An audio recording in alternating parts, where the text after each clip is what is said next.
welcome to one of our most important shows. All right, before we start, I want you to picture something. Not a battlefield, not a treaty, not a map, a room. A room in Versailles, mirrors on every wall, light everywhere. And in that room, across a span of about 50 years, two nations take turns humiliating each other, like it's a ritual. And the question is, why doesn't it stop? Because they think it does. So that room we started in the Hall of Mirrors isn't just a setting, it's a pattern. Same room, same ritual, different generations, same decision. Win, humiliate, call it finished. And here's the problem. What if the most dangerous thing in history is not hatred, but the belief that this time it ends with you? Because every time someone thought that they weren't ending the story, they were continuing it. This episode is about rooms. Rooms where power is built, rooms where it is used, rooms where someone is alone and has to decide who they are. Some of those rooms are palaces. One of them is a kitchen. For most of early modern European history, France isn't just another power next to the German states, it's the model. It has the population, the farmland, the centralized state, the cultural authority. Meanwhile, Germany is fragmented hundreds of political units and repeatedly devastated, especially during the 30 Years' War, where French strategy helps prolong a conflict that shatters large parts of the German world. So for centuries, it's not really a rivalry, it's a hierarchy. France is setting the terms, Germany is reacting, surviving, rebuilding, and remembering. Germany looks up to France, secretly hates it, feels inferior, produces philosophers proclaiming the greatness of the German people. And then in 1870, everything flips. Prussia, under Bismarck, engineers a war with France and wins it in under a year. Germany unifies, and they don't just win, they stage it. They proclaim the German Empire in the Hall of Mirrors at Versailles. They take over Alsace-Lorraine, stripping it from France. They impose heavy reparations. In France's palace, in the most symbolic room they could find. It's not just victory, it's humiliation, carefully delivered. France pays the indemnity, regroups and waits. And when its moment comes in 1919, after the First World War, it goes back to the same room. Versailles again, same setting, same logic, only now France is writing the terms. Reparations, territorial losses, full blame placed on Germany. And both times, this is the key, both times, the side delivering the blow thinks, that settles it. It doesn't. It resets it. And I'm Mark, and we begin as we must in a room. Here is a fact that I want you to sit with for about 3 seconds before we go anywhere else. In 1871, Germany, a country that had not existed as a unified nation for basically all of recorded history, proclaimed its own birth as an empire. And they did not do it in Berlin. They did not do it in Frankfurt or Munich or Hamburg. They did it in the Hall of Mirrors at Versailles, in France's palace. In the room that is the single most concentrated symbol of French power and French grandeur in the world. And that choice, that specific, deliberate, surgically targeted choice, is the entire story of France and Germany in one image. How do you get there? How does a country that spent centuries being occupied, fragmented, and humiliated by France end up announcing its triumph inside France's own house? I promise you, this is one of the most catastrophic revenge arcs in 600 years of European history, and by the end of this episode, you will understand exactly why it is also one of the most sobering. Right, and I want to add something Mike glossed over in that very elegant opening, which is that the France humiliated in 1871 was not some weakened shadow of its former self. France in 1870 was still one of the wealthiest, most culturally influential nations on earth. Germany did not beat France at its weakest. It beat France close to its strongest. And to understand how that was even possible, you have to go back to something that sounds boring, but is actually the most important thing in European history. Demographics. Demographics. Not glamorous, not what goes viral, but genuinely the thing that explains the next 600 years. In 1600, 425 years ago, before the Pilgrims, before the English Civil War, before almost anything most people think of as modern history, France had somewhere between 18 and 20 million people. England had 4 to 5 million. The German states combined were roughly comparable to France in raw numbers, but fragmented across hundreds of separate political units. By the 18th century, the Holy Roman Empire contained well over 300 distinct entities, some of them barely larger than a Los Angeles suburb. 300 entities. each with a flag, each with a border, each presumably with a man somewhere whose entire job is to stand at that border and look serious. 300 serious men at 300 serious borders. Yes, Germany had bodies. It just did not have a way to use them coherently. France had bodies and a state. That combination, sustained over centuries, is the engine of everything. And I need to push back on something. It has been 45 seconds. We have not yet named a single French person. 45 seconds and I already have concerns. England eventually beats France, builds the dominant global empire, funds the coalition that brings Napoleon down. 4 million people outrunning 20 million. Population isn't the whole story. Not the whole story, the foundation. Eventually is doing 3 centuries of work in that sentence. France also has geography. The Paris Basin, the Loire Valley, Burgundy, some of the most productive farmland in Europe, which in an era when 90% of human labour goes into food production means the surplus goes everywhere else. Build palaces, equip armies, export wine and silk and cheese to every court in Europe. I saw that look. What look? The look you get when French food comes up. I have watched this man talk about French history for 20 years, and the look when food enters the conversation is a specific and identifiable look. You own a BMW. You own a separate cheese knife, not a regular knife, a cheese knife. As if regular knives have offended you, and you have opinions about Rhine that I am not equipped to argue with, because I grew up in County Clare, where cheese came in blocks and no one asked it any questions. I have entirely proportionate cheese opinions for someone with a master's degree in history who spent a semester at the Sorbonne. The cheese knife was a gift. I did not go out and acquire a cheese knife. The cheese knife came into my life through normal social mechanisms. And I would also like to note that the BMW is 12 years old and has a dent in it, so the characterization is misleading. The dent is not the point. The cheese knife is the point, and came into my life through normal social mechanisms is the most Mike sentence I have ever heard. I am going to think about that sentence for weeks. Did it arrive on its own? Did it find you? Does the cheese knife have agency? The cheese knife does not have agency. The cheese knife is an object.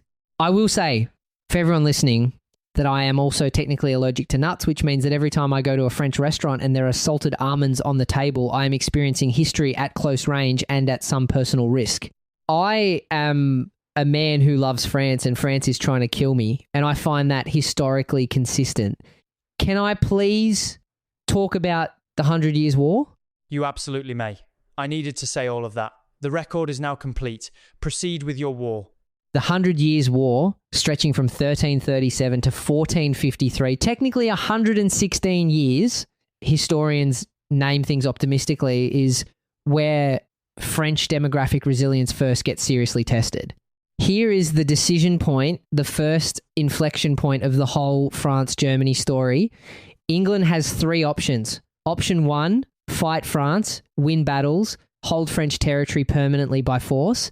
Option 2, win battles and use those victories to negotiate favourable terms rather than permanent occupation. Option 3, do not fight France at all because France is too large to permanently hold against a resistant population many times your own size. England chose option 1, and England learnt what happens when you choose option 1. Which is? You can win brilliantly at Crécy in 1346.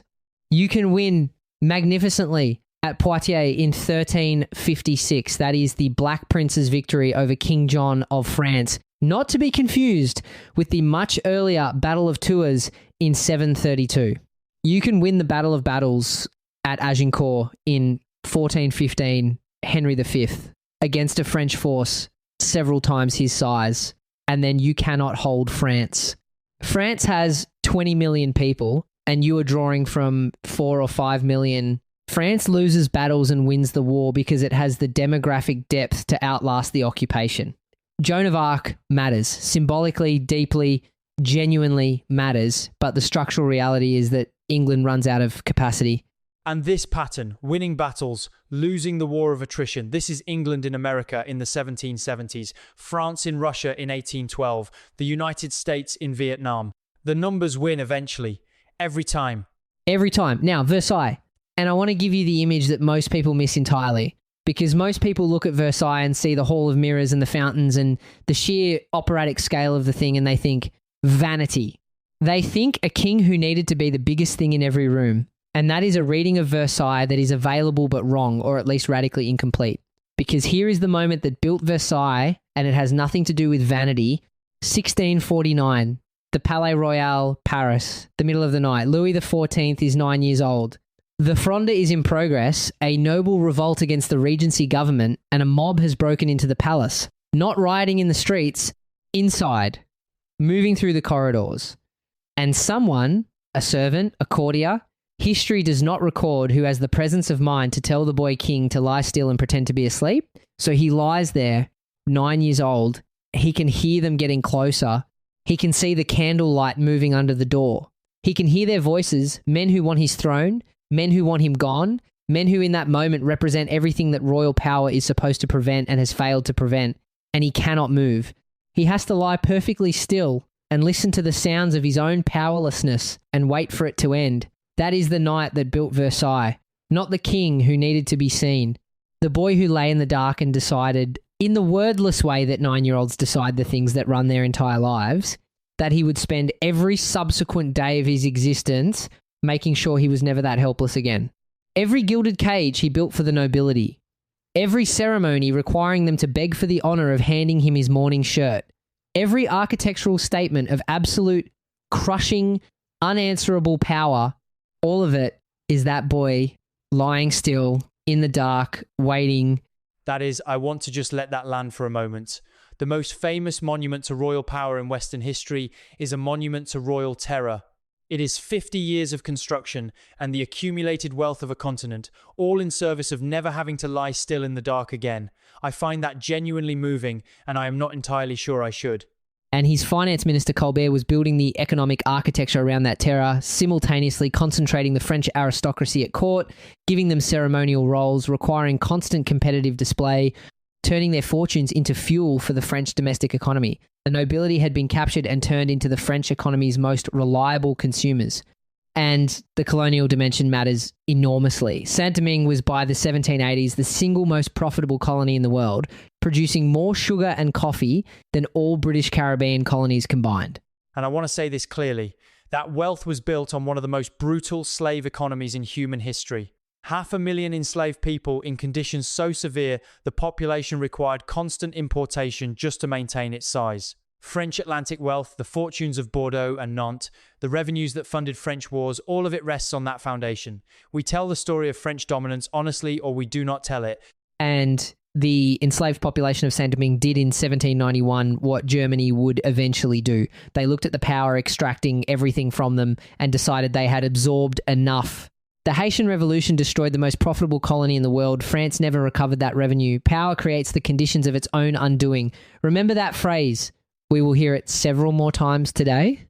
Demographic engine, agricultural surplus, Versailles as the monument to a child lying still in the dark, Colbert's economic architecture, colonial wealth built on slavery, the most dominant continental power in Europe by 1650, 1700, 1750. And now what does the dominant power do with that dominance? The answer involves a cardinal and the most fascinating and troubling person in this entire story, and he is mine. He is yours. Right, the cardinal, a man who funded mass death from a theatre seat. I've only been waiting 2 chunks to get to him. Totally fine, not vibrating at all. We're back.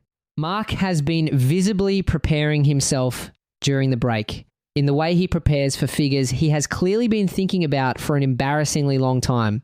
The cardinal is up. I want to put you in a theatre in Paris. The year is somewhere in the 1630s. The play is a tragedy, one of the new French ones, written in the classical style that this particular audience member has been actively encouraging and funding for years. The house is full, and in one of the better seats, a man in cardinal's robes is watching the stage and weeping. Not dabbing his eyes, weeping.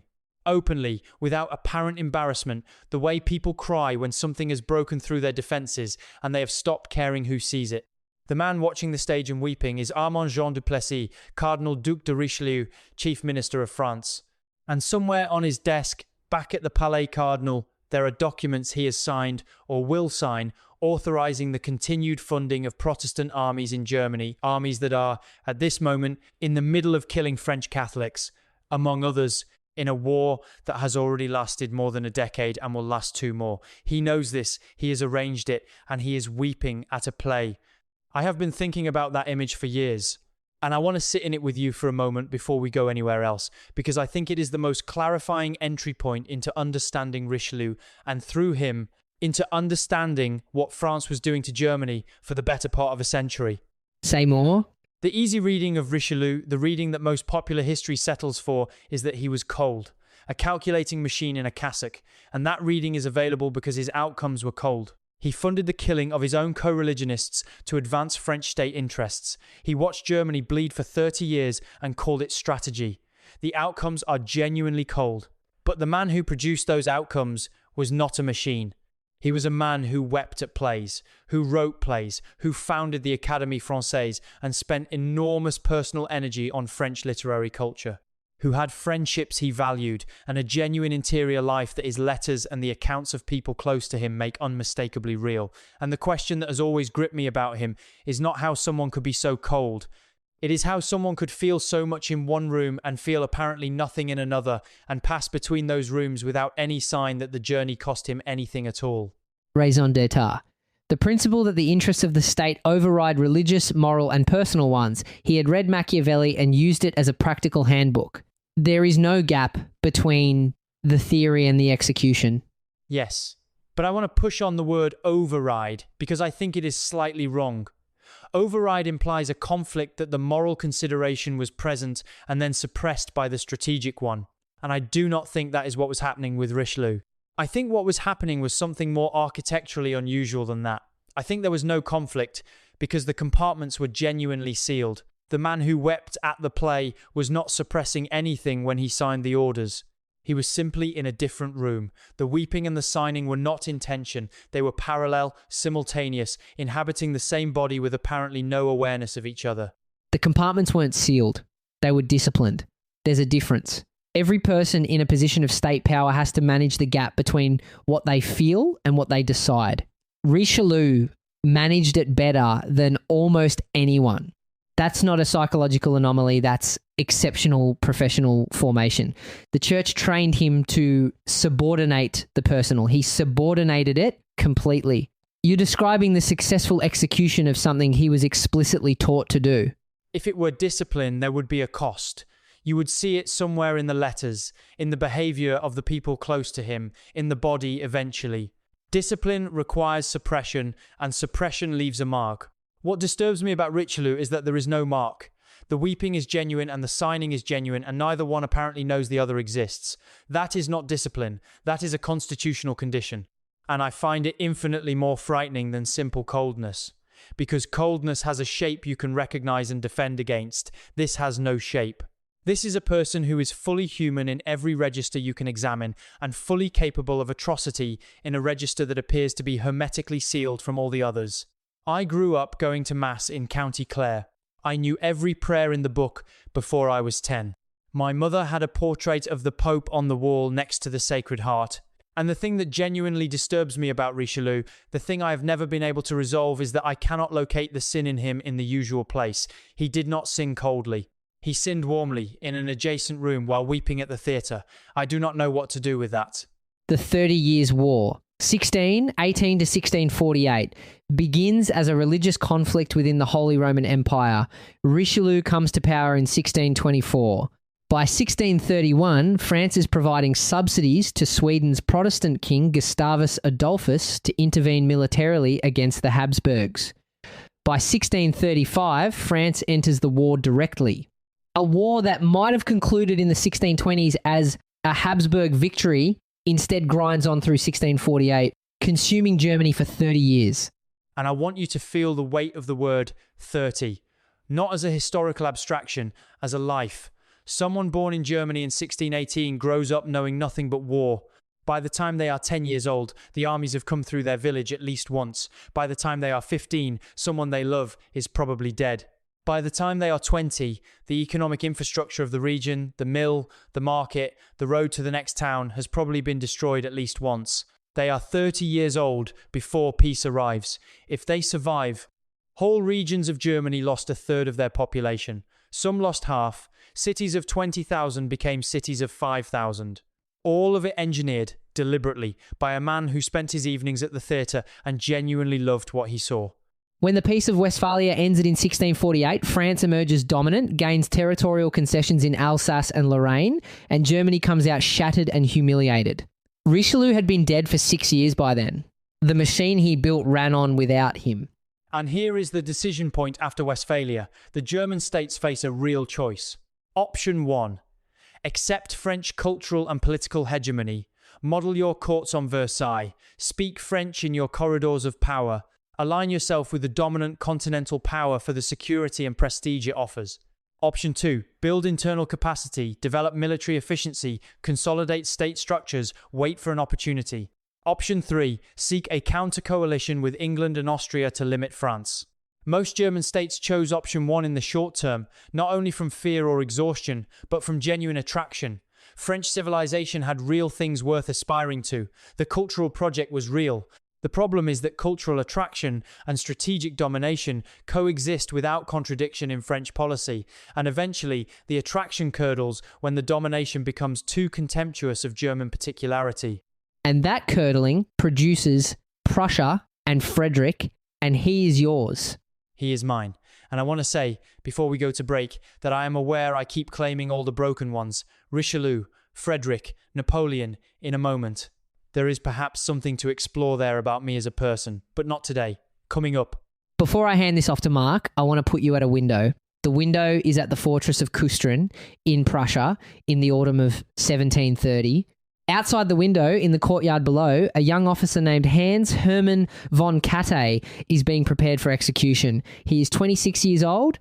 He has been convicted of helping his closest friend attempt to flee Prussia to escape, specifically the control of a father who beat him and humiliated him publicly and had made clear that the person his son actually was had no place in the kind of man his son was required to become. The friend who tried to flee is Frederick, Crown Prince of Prussia. He is 18 years old. He's watching from the window. He has been told to watch. His father has arranged it as a lesson. Katte looks up at the window before he dies. He says in French, which is the language he and Frederick used between themselves, the language of the intellectual and cultural world they both loved, the language Frederick's father despised, he says, "My dear prince, I die for you with the greatest pleasure in the world." And Frederick, standing at the window, faints. He is revived. He watches the rest. And then he goes on to become Frederick the Great, the philosopher king, the general who held off 4 great powers simultaneously, the man who played the flute and corresponded with Voltaire and wrote mediocre poetry and built one of the most formidable military machines in European history. That is all true. All of it happened. But all of it happened in a body that had stood at that window, in a mind that had heard Katte's voice and then gone dark. Whatever Frederick became, he became it carrying that morning inside him. The window at Kustrin is not a detail. It is the ground beneath everything else. And what he built on that ground, and I want to acknowledge what you just gave us before I go analytical on it, what he built was the seed of everything that follows. He ascends to the throne in 1740 and within months invades Silesia, Austria's territory. Minimal justification, purely because Prussia needed it. And when people point to that as evidence of a gap between the Enlightenment rhetoric and the actual behavior, Frederick would have said, yes, exactly. I do not confuse philosophy with statecraft. They are different activities conducted in different rooms, and you have just spent this entire chunk on Richelieu, is the same thing Richelieu would have said. The partition, the sealed wall between the man who feels and the man who acts. Except Frederick's wall leaked. Richelieu's never did. That is the crucial difference between them. Richelieu wept at the theatre and signed the orders, and the 2 rooms never communicated. Frederick played the flute in his campaign tent at midnight, not for an audience. There was no audience, just him and the instrument and whatever he needed to get through the night, and the 2 rooms were in constant, agonized, unresolved communication. He wrote poetry to the memory of Katte for the rest of his life, poetry that by all accounts was genuinely mediocre as poetry, but he kept writing it. 50 years of mediocre poetry to a man who died at a window in 1730. That is not a man who has sealed his compartments. That is a man who has tried and failed every day until he died to seal them. And I think that failure, that permanent daily unresolved failure, is the most honest thing about him. Take your time. What I keep coming back to is the flute playing in the campaign tent. Because here is the thing about that image. Frederick the Great, by any measure of historical achievement, is in the company of the 10 or 15 most consequential military and political figures in European history. He should not need the flute. Men of that stature usually find a way to not need anything that vulnerable. They armor up, they perform the role until the role performs them. Frederick could not do that, or would not. The music was the part of himself that his father and the Prussian state and the window at Kustrin had not been able to take, and he played it in campaign tents at midnight because it was his, and he would not give it up. And that stubbornness, that refusal to be entirely what history required of him, is the thing I find most genuinely moving about a man whose actual biography contains almost nothing that invites uncomplicated admiration. He holds off France and Austria and Russia and Sweden simultaneously in the 7 Years' War, 1756 to 1763, demonstrating that Prussian military professionalism can neutralize the advantages of much larger powers. Prussia wins through speed of mobilization, quality of officer training, and the canton system that creates soldiers fighting for their home territory rather than just for pay. That institutional efficiency is the seed of everything that follows a century later. And France loses the 7 Years' War, not just to Prussia, but globally. French North America to Britain, French India gone, a comprehensive strategic disaster that leaves France with a debt it never resolves. The attempt to resolve it by taxing the nobility who have been historically exempt triggers 1789. France's Versailles system, built on the terror of a boy lying still in the dark, creates its own destruction. The revolution comes, and the revolution produces Napoleon, and Napoleon is mine too. But before we get to Napoleon, I need to give you the room where German nationalism is born. Because this is the pivot. This is the moment the student decides to become the teacher's problem. And it happens in a lecture hall, November of 1807, Berlin. The Prussian state has been decisively defeated at Jena just over a year before. French forces occupy the capital. The king has fled east. It is a northern German winter, the kind that gets into stone buildings, that makes candles seem insufficient, that makes the distance between people and warmth feel morally significant. And in an unheated lecture hall, a philosopher named Johann Gottlieb Fichte is about to stand up and do something that could get him arrested. Fichte is 45 years old. He is not a soldier and not a nobleman. He is a professor, small, intense, the contained energy of someone who has spent decades believing that ideas are the most dangerous things in the world and that this belief obligates him to certain risks. He had admired the French Revolution in his youth. He believed in reason, in universal human dignity, the rights of man, and then he watched French soldiers patrol the streets outside his window, invoking exactly those rights to justify occupying his country. That is the thing you have to feel. It is not that the French were hypocrites in some abstract sense. It is that the vocabulary of liberation had been confiscated and turned into the language of domination. And Fichte is sitting in a cold building trying to figure out how you argue back against a power that has stolen your argument. And his answer is, you change the argument entirely. He walks into that unheated hall and he looks at the people who have come, not many. The city is occupied. There are consequences for gathering, and he begins the addresses to the German nation.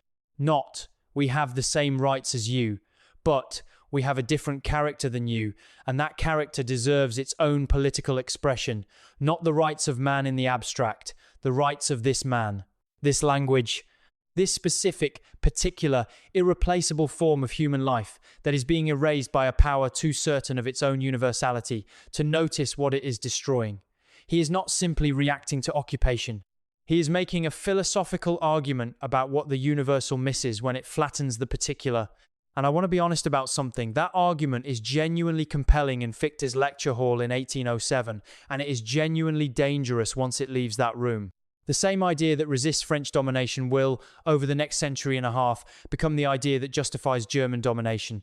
The same logic, pointed in a different direction, and nobody in that cold room in November 1807 could see it coming. The teacher gave the student the tools to overthrow the teacher.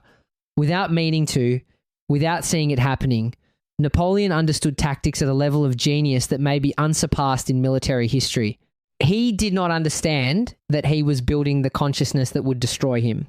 And yet somehow Mark gets Napoleon. Go on. And now, the great Napoleon. I say that with full awareness that Mark has already claimed Frederick and Richelieu and is about to claim Napoleon too, and I am left with Bismarck, who does not weep at plays or play the flute, and whose most revealing personal moment is insomnia. Take it away. I want to start not on St. Helena, but in a kitchen.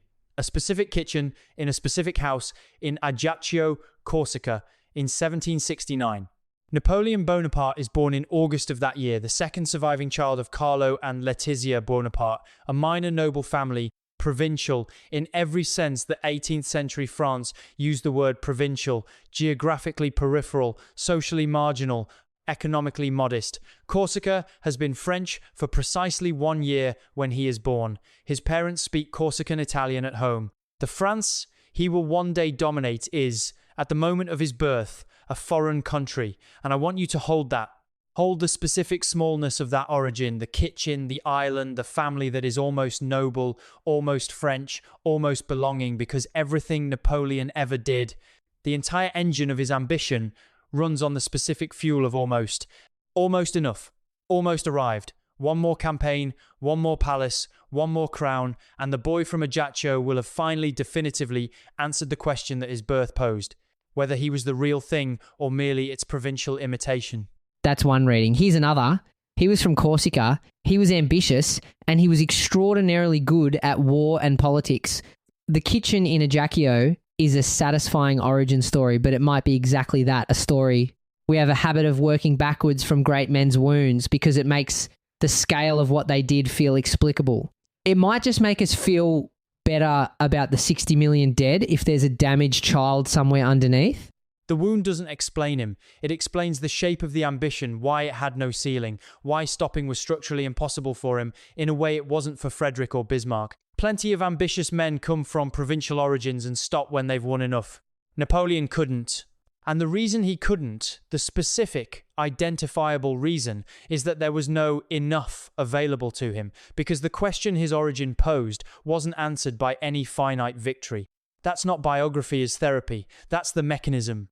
Then show me where it operated. Not in theory, in the actual decisions. Where does the almost become the campaign?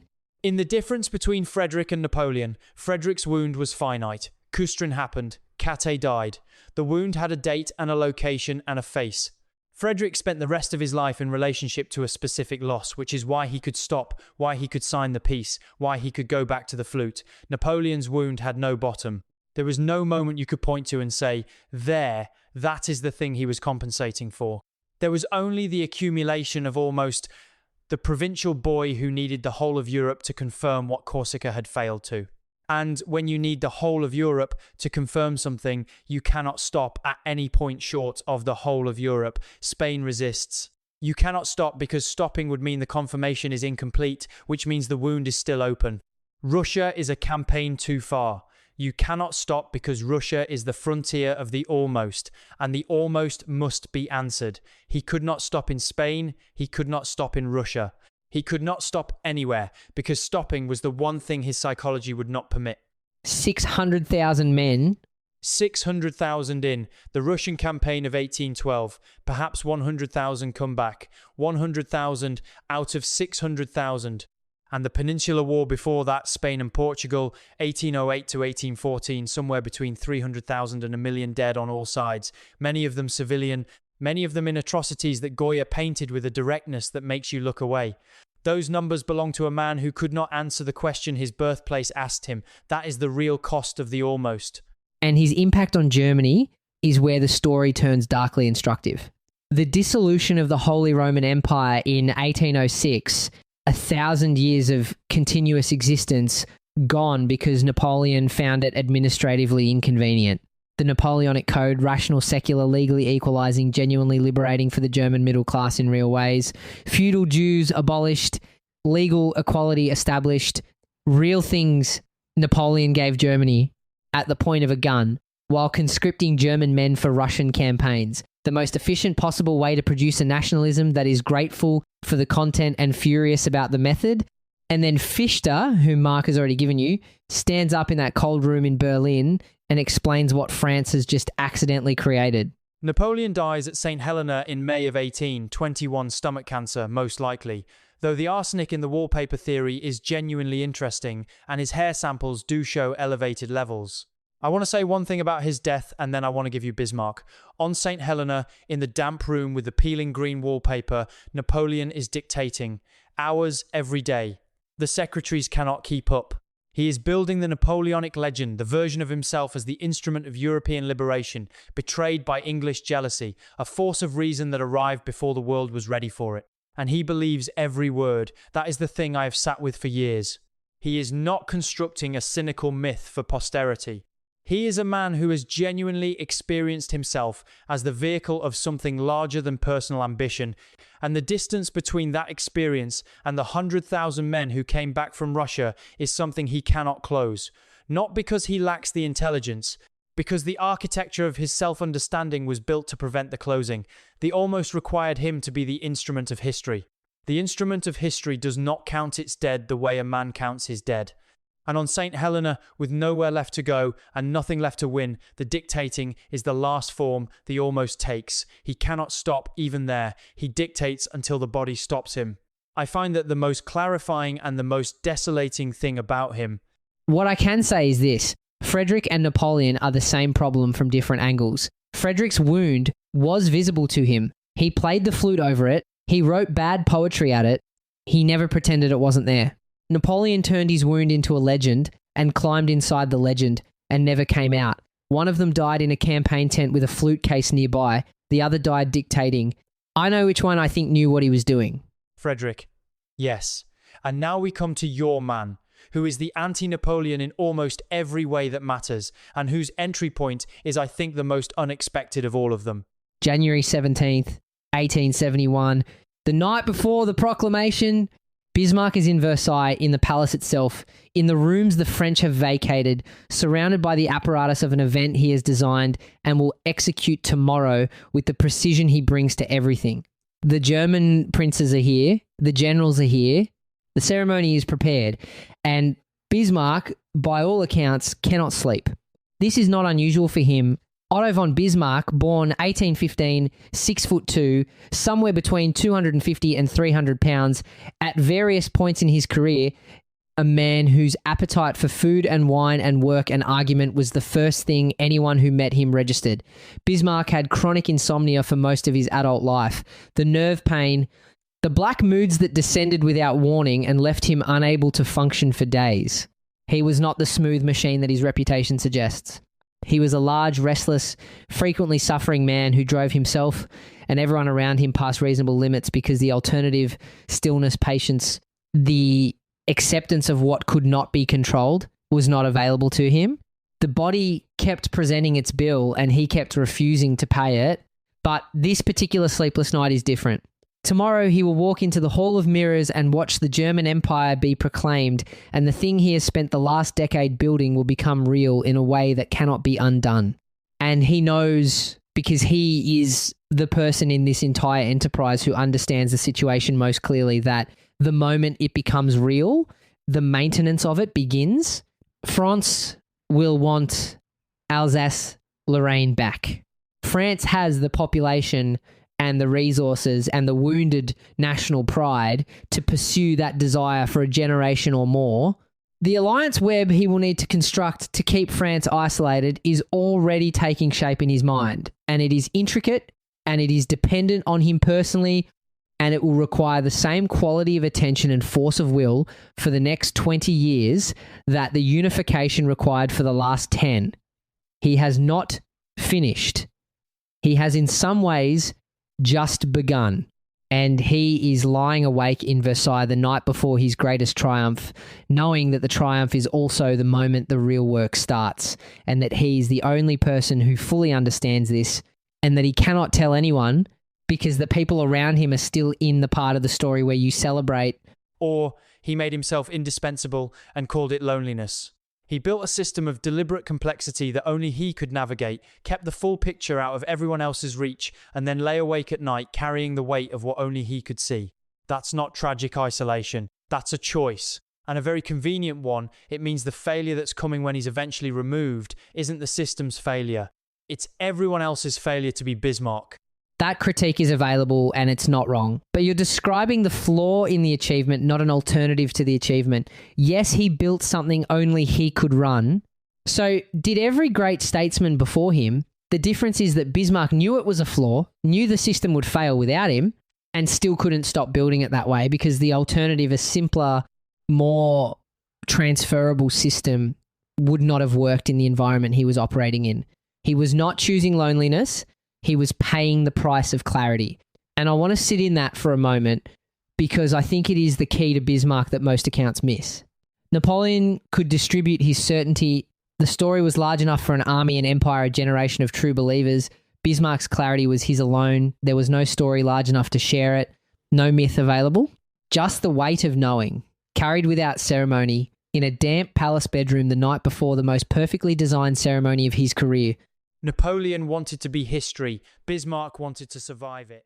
Exactly right. I will admit something here. I find Bismarck's temperament more congenial than Napoleon's intellectually. The clarity of purpose without self-mythologization, the willingness to stop when the objective is achieved, and I know exactly what that admission means, given what the objective cost. The wars he engineered, the people who died in them as means to his very specific end. I am not resolving that.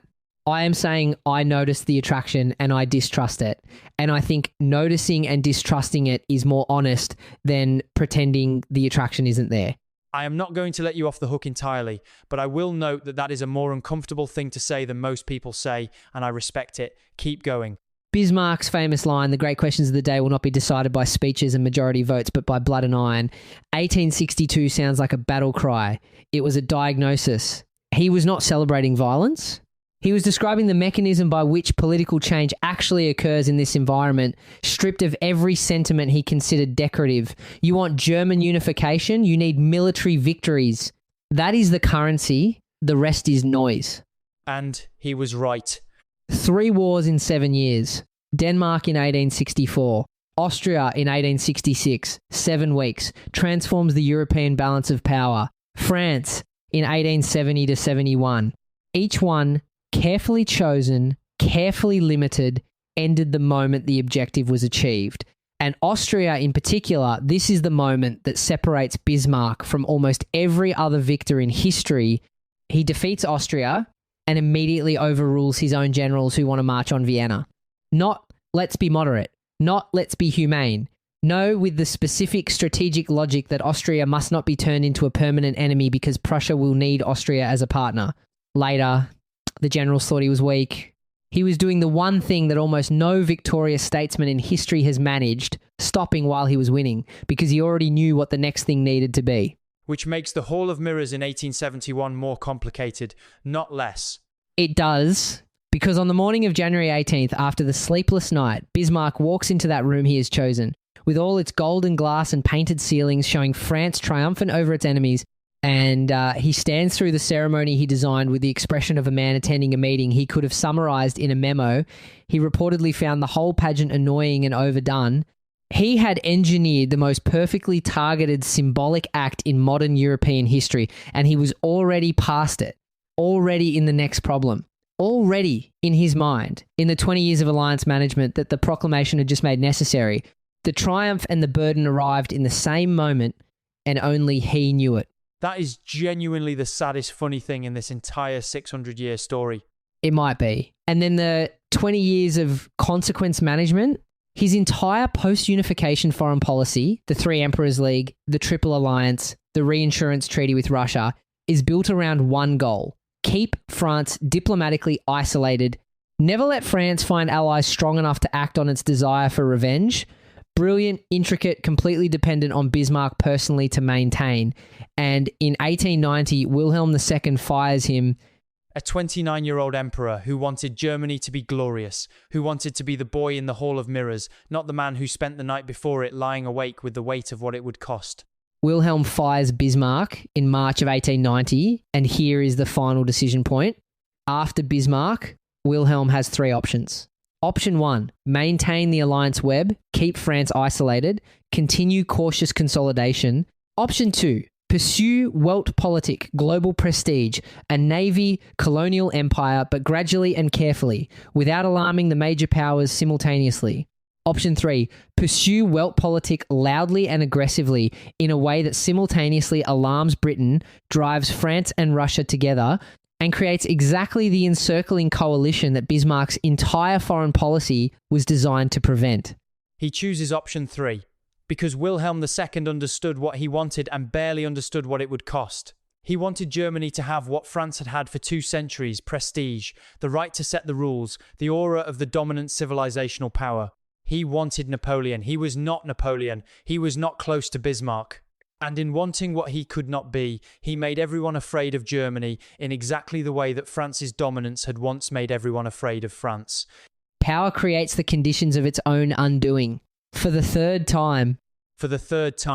And then the France-Russia alliance of 1894, the naval race with Britain, the Morocco crises, July of 1914, and everything that follows from that.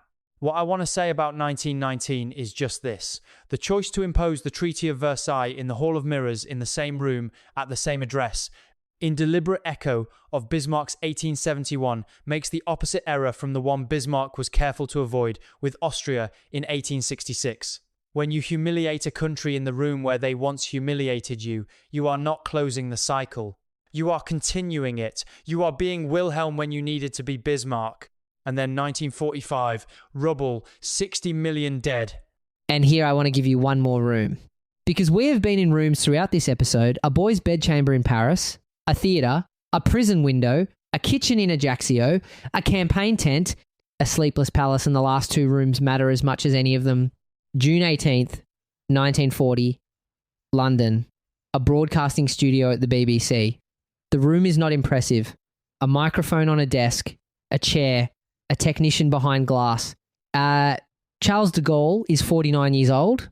He arrived in England the day before with almost nothing, a change of clothes, £1,700, the rank of temporary brigadier general that will be stripped from him within weeks by the Vichy government he has just defected from. France is in the process of surrendering. The armistice will be signed within 4 days. He knows it. Everyone knows it. He has no army. He has no government. He has no authority that any legal institution in France would recognize. He sits down in front of that microphone in that unremarkable room and he makes an announcement to France that the war is not over, that the flame of French resistance must not go out, that whatever has happened, he, one man in a borrowed chair in a foreign city, refuses to accept that it is finished. The broadcast reaches almost no one that night. The BBC has not yet understood what it has on its hands. De Gaulle speaks into something close to silence.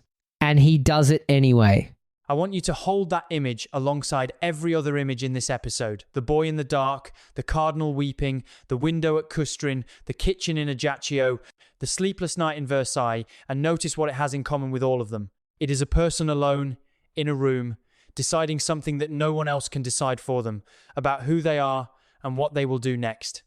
That is always where history actually turns. Not in the treaties, not in the battles, in the rooms where someone alone makes the decision that makes everything else possible. And then 23 years later, the last room, January 22nd, 1963, the Elysee Palace. The treaty room, gold chairs, high windows, the specific afternoon light of a Paris winter coming through glass that has been in those frames for 100 years. Konrad Adenauer is 87 years old. He has been Chancellor of West Germany for 14 years. He grew up in the German Empire. He served in local government through the Weimar Republic. He watched the Nazis take power and was arrested by the Gestapo and removed as mayor of Cologne and spent part of the war in hiding, uncertain on certain mornings, whether that particular morning would be his last. He survived all of it. And he crossed the Rhine physically in a car over a bridge to sit in this room and sign this paper with this man. De Gaulle is across the table. He is 72 years old and he broadcast alone into the silence of London in 1940. And he has been carrying the weight of French sovereignty on the specific steel of that decision ever since. They are 2 old men in gold chairs in winter light. Between them on the table, if you could see it, if the table could hold, what it actually contains is every room in this episode. The boy in the dark, the Cardinal's Theatre, Custrin, the kitchen in Ajaccio, the Sleepless Palace, the BBC microphone, all of it on that table. And they sign... Not because they had forgiven, because they had understood. And I want to be precise about what that distinction means, because I think it is the most important thing this episode has to say. Forgiveness requires you to release the past. Understanding requires you to see it clearly, all of it. The full 600 years, the boy in the dark and the cardinal weeping, and the window at Custrin and the sleepless night, and the kitchen in Ajaccio, and then decide, with full knowledge of what the past has been, that the future will be different. Forgiveness is an act of the heart. Understanding is an act of the will. And what de Gaulle and Adenauer did in that room, in those gold chairs, in that winter light, was an act of the will, made by two men who were old enough to know exactly what they were choosing and what it had cost everyone to make it possible. An act of the will?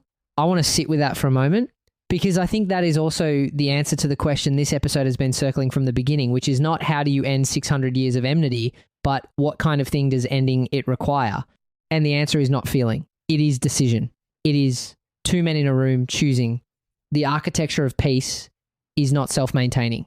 It was built deliberately at enormous cost by people who had seen what it looks like when you do not build it. Every generation gets to decide whether to maintain it or let it decay. France and Germany decided in 1963. We get to decide now. And the 600 years we just walked through are the actual historical documented stakes of that decision. So, that is either inspiring or terrifying depending on how your week is going. Both. It is both. That is how history works. Find the one person in your life who thinks history is just memorizing dates and dead kings and send them this episode. This is 600 years of two countries learning very slowly, very painfully, at the cost of 60 million dead, that the cycle only ends when someone decides to end it. That is worth 50 minutes of anyone's time. We will be back next week with something that will make your head spin equally. I'm Mike. And I'm Mark. We did it. 600 years, 4 chunks, 1 cheese knife, a nut allergy, and a kitchen in Ajaccio that I promise you will think about later. Ciao.